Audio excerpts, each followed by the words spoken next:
What I got here to work on today is an Mtd Pro 6.5 Honda powered. This one happens to have the front casters that are kind of like professional style, where you don't even have to lift the mower. You can just twist the handle from the back, and they will follow, assumingly they're working, whatever direction you're going to go. And you could also lock them in straight mode if you like it that way. This one happens to have the self-propel, and the owner states his grandson hit a stump, bent the blade, and broke some stuff. So let's just take a quick look underneath, and I'll show you what we're dealing with. If anybody sees anything dripping, it's just rain. We've had a terrible amount of rain in the last day. Anyway, the blade isn't bent too bad, but the problem is the plastic housing is the blade got into that, and now it's got a hole in it. So let's see what we can do about that. In order to get this mower ready to tip on its side, which I want to work on it on its side, I've shut the fuel line off here. Put it on choke there. Let's run it till it dies.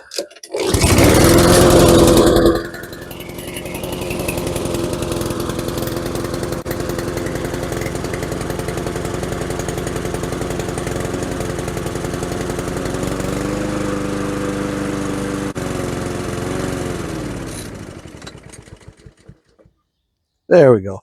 Now we got all the fuel out of the carburetor, and that allows that we won't flood it while we are servicing it. Got you down here with me. Got the motor tilted on the side. Mower. 5/8 gets me the blade.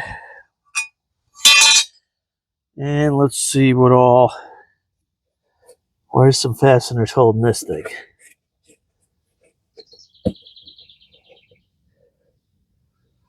Here's something, but that looks like just a blade guide. Here's one.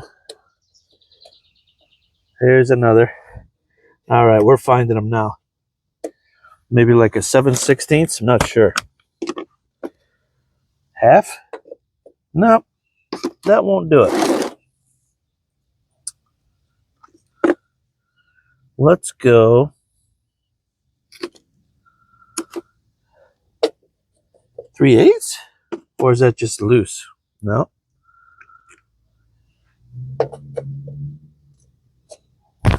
Okay, I'm going 10 because a 10 fits. I don't know that it necessarily is a 10. Let's go 1/2 inch drive. Oh, they come right out. Beautiful.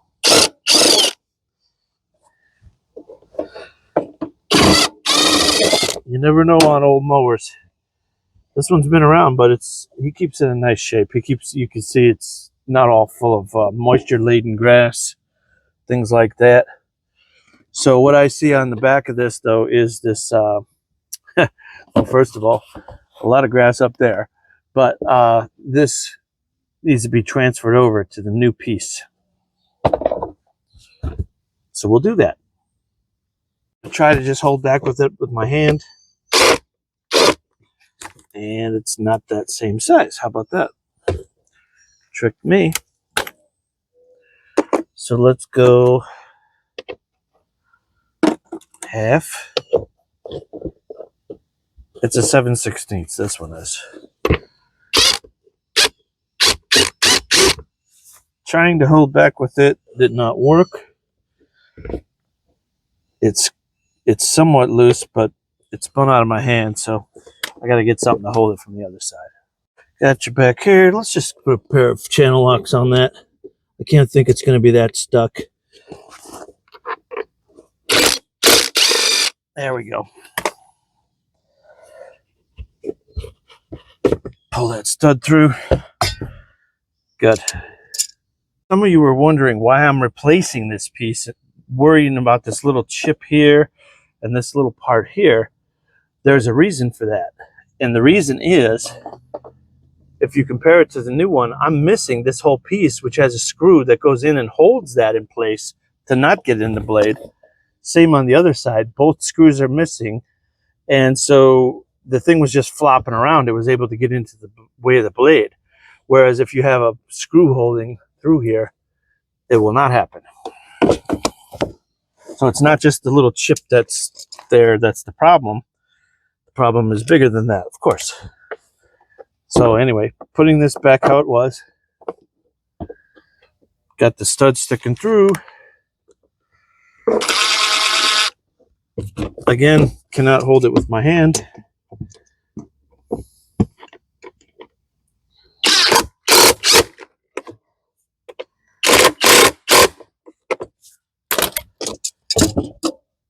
Got that assembly just how I want it. That's a part that the belt will rub against. It keeps it from throwing the belt, basically. And of course, this way.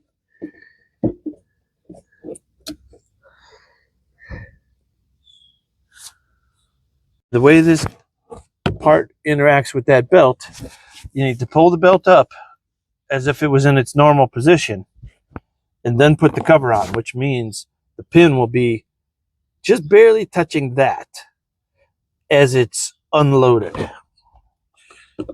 So I'm going to stick my hand through here and do that manually. And we'll double check it. Actually, how about this?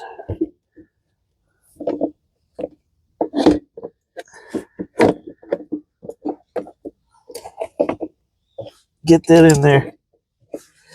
Nope, drop down again.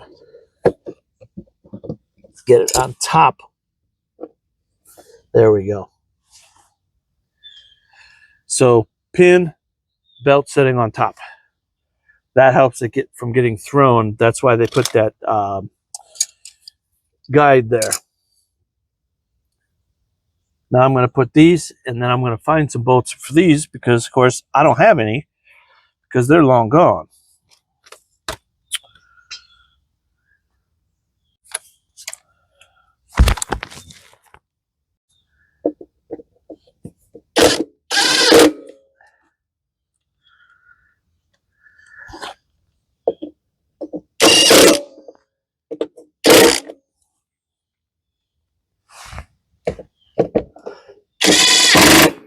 Nice. Now we're all there, back there like we ought to be. Good.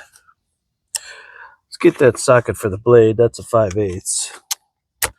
Put the blade on while we get a chance. And then if I can't move these wheels out of the way enough to get at this bolt up here, we'll just take the wheels off for a minute. And then if they won't move out of the way,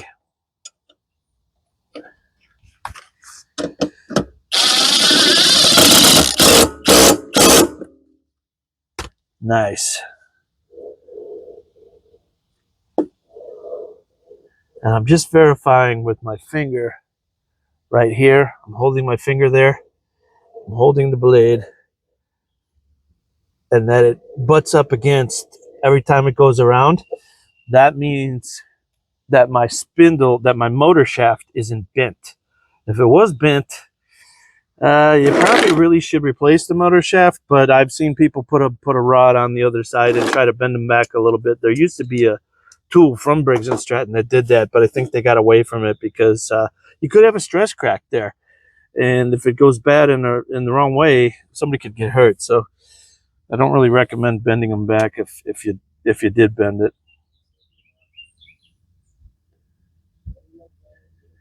So let me see if when I pull this, can I get that wheel out of the way of what I need to get? Not really. I'm going to pull that wheel. I think that's going to be the easiest way to sink a new bolt down through there. Let's see what it takes to get these hubcaps off. That's kind of what I thought. And then this is like a little zip tie almost thing. and that just has to sit down in there as you go put it back. I know this because I've worked on this mower in the past, so you get a little familiar with them. Let's see what size bolt that likes to be. Are we a 7/16? And we are. The reason I'm taking this wheel off is I just can't get straight down on that bolt.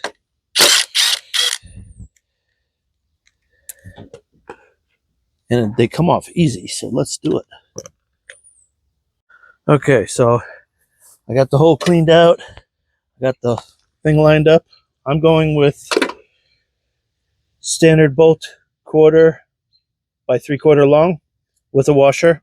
The original one probably would have been a plastic cutting one, a little tapered one with the slit in it for cutting threads in plastic. I don't think we'll have any trouble getting that plastic to thread. There you go. I'm going to put the wheel on. I'll bring you back.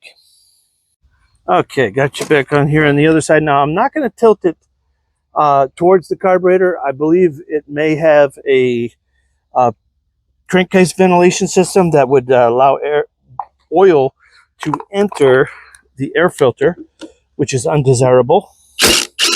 So let's not do that and swamp out the guy's air filter. And this one is on here a little bit better than the first side, but not something we can't deal with.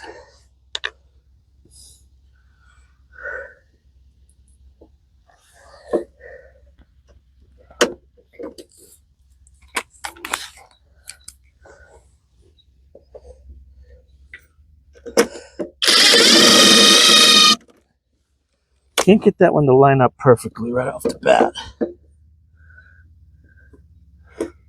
Or at least the piece I think I'm supposed to be lining up with. Oh no, it's much higher. There it is. We're there. Where did my washer go? I either dropped it or didn't have one. Be right back. Why didn't you tell me I had one there and I dropped it?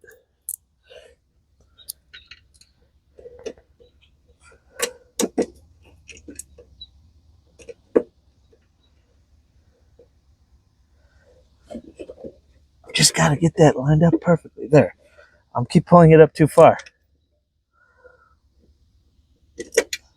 Once you get one thread started, she's in. There you go.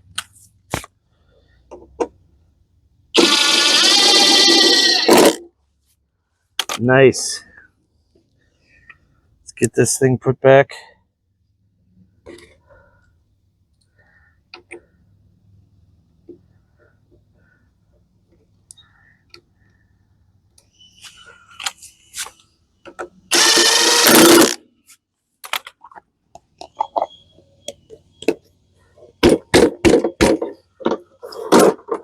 That's all there is to it, folks. Now, if you're following along, don't forget to turn your fuel back on, and then we'll give it some choke and go for a start. Let's see what we got here. Well, there you got this thing about to come out. That's what we got.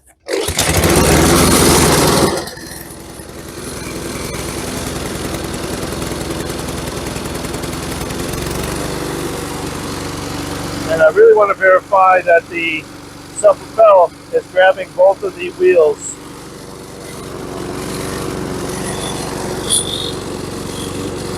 And it is. And it's freewheeling properly. That's how we get that stump eating monster back to Wildwood certified. Thanks for watching.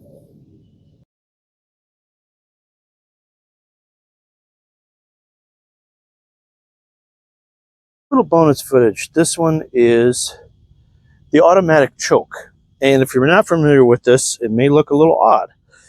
You have a choke lever that once you hit the handle, starts basically timing itself out and going off choke. It is not the thermostatic controlled ones that take the heat from the muffler. So let me just show you the normal operation, and you could listen to the engine while we do that.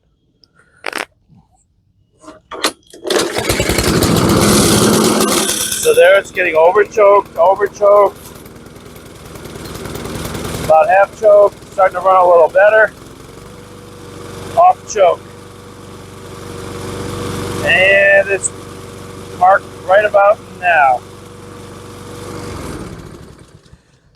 So if yours isn't doing that, that needs to be looked at too. If you keep getting over choked, that lever needs to return all the way over, or else you're going to be running very rich on fuel and clogging up your engine and or spark plug.